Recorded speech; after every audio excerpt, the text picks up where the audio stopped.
Section 194Q and 206 subsection 1H new TDS rate from 1st July 2021।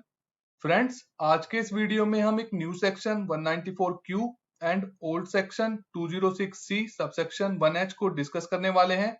Section 194Q जो कि applicable हो रहा है 1 जुलाई 2021 से, तो आप इस वीडियो को एंड तक जरूर देखें ताकि आपको इसकी जानकारी सही से मिल सके। मेरा नाम है CA Hemant Gupta. Let's start the video. सबसे पहले हम इसका इंट्रोडक्शन देखेंगे।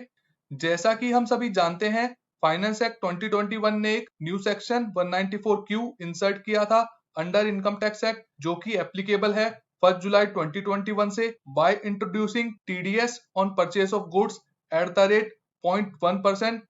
बायर जिनका टोटल टर्नओवर एक्सीड करता है 10 करोड़ रुपीज से in the immediate preceding financial year are liable to deduct TDS on the value of the purchase of goods exceeding rupees 50 lakhs। Government ने 2020 में भी TCS प्रोविजन में एक इंपॉर्टेंट चेंज किया था, जिसमें TCS एप्लीकेबल था to the good sector at a large scale vide finance act 2020। Government ने सेक्शन 206C को अमेंड किया था by inserting a new subsection 1H to allow the government to collect TCS on the sale of goods. जो ये provision applicable हुआ था वो था 1 अक्टूबर 2020।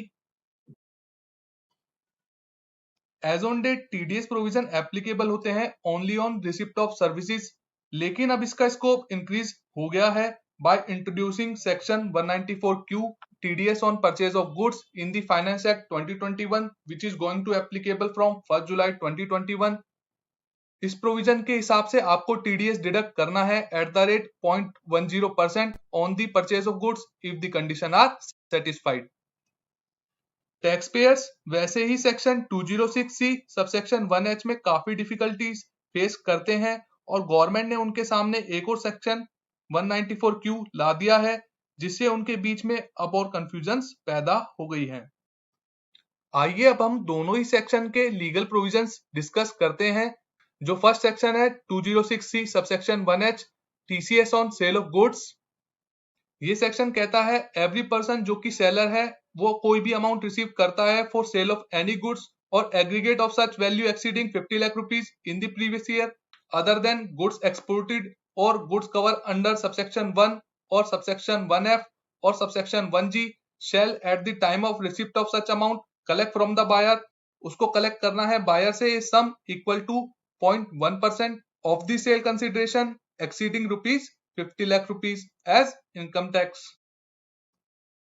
आइए अब हम सेलर का मीनिंग जानते हैं कि इस सेक्शन में उसका मीनिंग क्या है। A person whose total sale, gross receipt or turnover from the business carried on by him exceed 10 crore rupees during the financial year immediately preceding the financial year in which the sale of goods is carried out।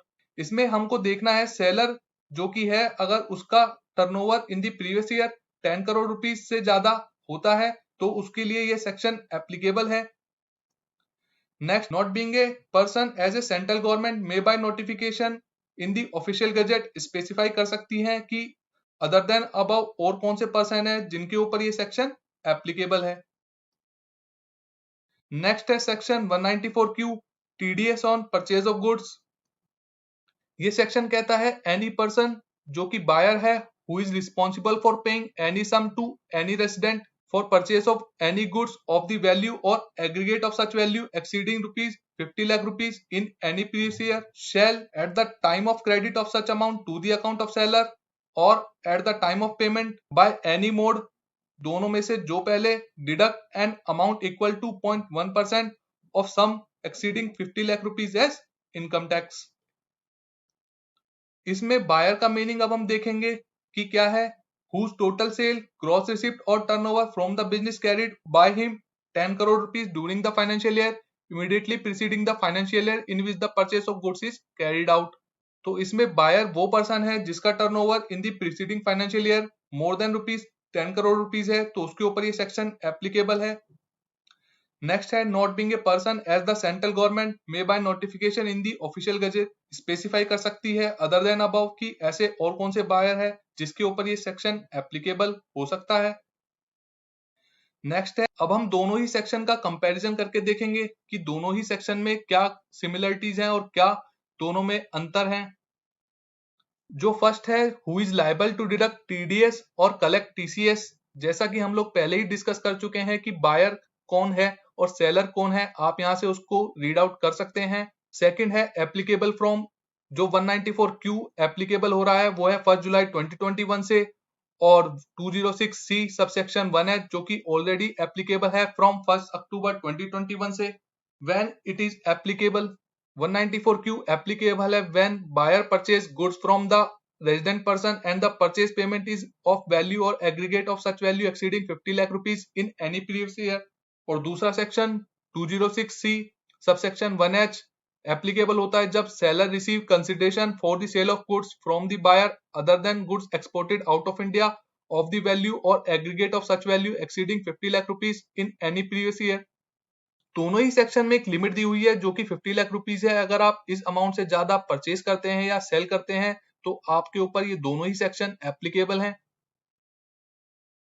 Next है when to deduct and collect tax. 194Q में at the time of entry in the books of account of the buyer और at the time of payment by any mode whichever is earlier, and 206 में at the time of receipt of such amount.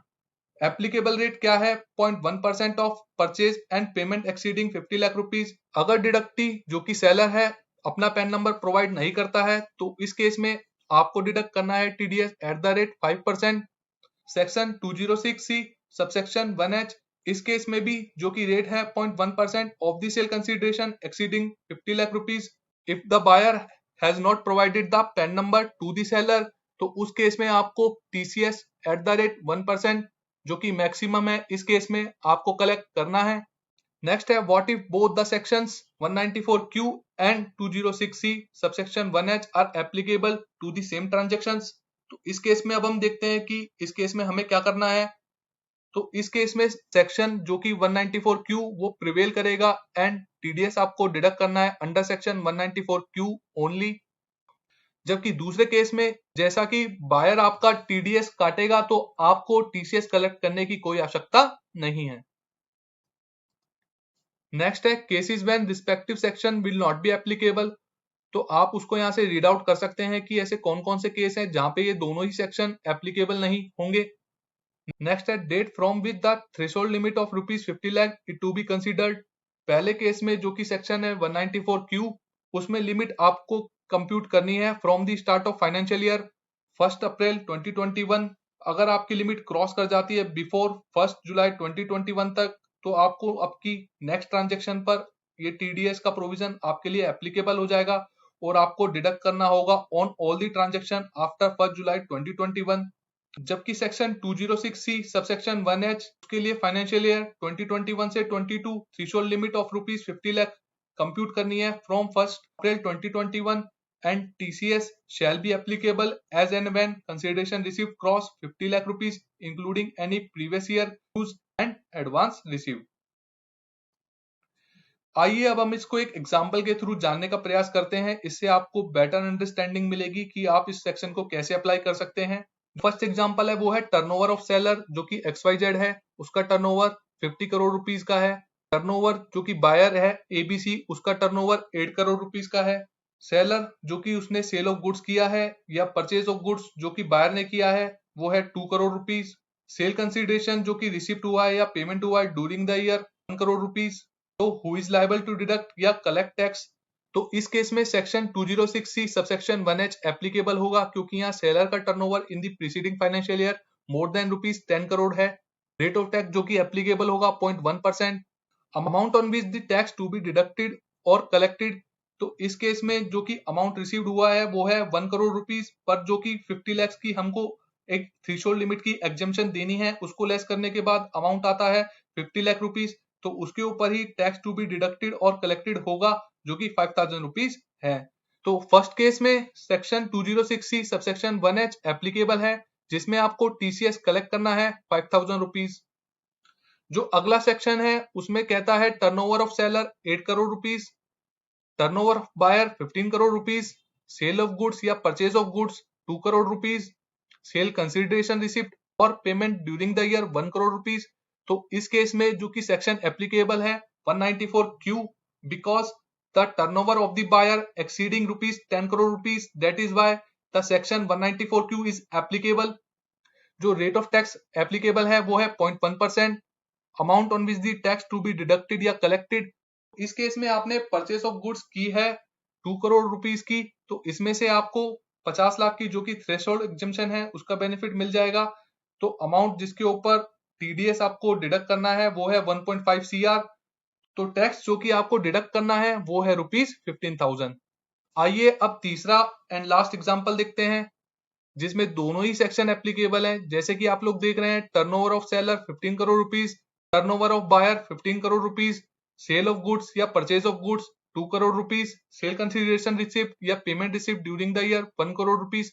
तो इस case में जहां दोनों ही section applicable है वहां सेक्शन 194Q इज प्रिवेलिंग। तो रेट जो कि एप्लीकेबल होगा वो होगा 0.1%। अमाउंट क्या होगा जिसपे आपको टीडीएस डिडक्ट करना है, same as example 2 crore rupees minus 50 lakh rupees 1.5 CR। तो टैक्स टू बी डिडक्टेड, तो आपको तीसरे केस में 15,000 रुपीस का टैक्स डिडक्ट करना है। आइए अब हम कुछ एसओपीस को डिस्कस करेंगे जो कि आपको फॉलो करनी है for applicability of TDS on purchase of goods और TCS on sale of goods. जो फर्स्ट एसओपी है वो है, if the buyer turnover is more than ₹10 crore in the previous financial year, then buyer will require to deduct TDS under section 194Q।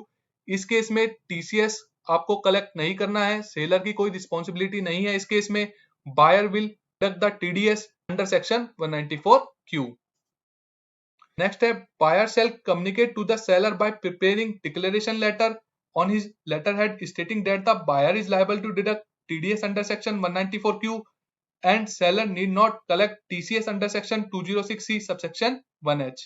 तो आप ये letter communicate करके इस confusion को दूर कर सकते हैं कि TDS एप्लीकेबल होगा या TCS। Next है, the buyer shall at the time of placing an order through PO shall again choose to communicate to the seller that the buyer is liable to deduct TDS and that the seller need not collect tax। Next है, as there might be confusion as to who shall comply with the provision, the seller shall also communicate with the buyer through a confirmation letter asking whether the buyer is liable to deduct TDS under section 194Q. If the buyer response is positive, that is, he is liable to deduct tax, then the seller shall not collect tax, and if the reply is negative, then the seller shall collect tax accordingly। तीसरे case में जैसा कि आप लोगों ने देखा, seller को अपने बायर के साथ कम्युनिकेट करना जरूरी है ताकि ये कंफ्यूजन दूर हो सके कि टीडीएस डिडक्ट होना है या टीसीएस।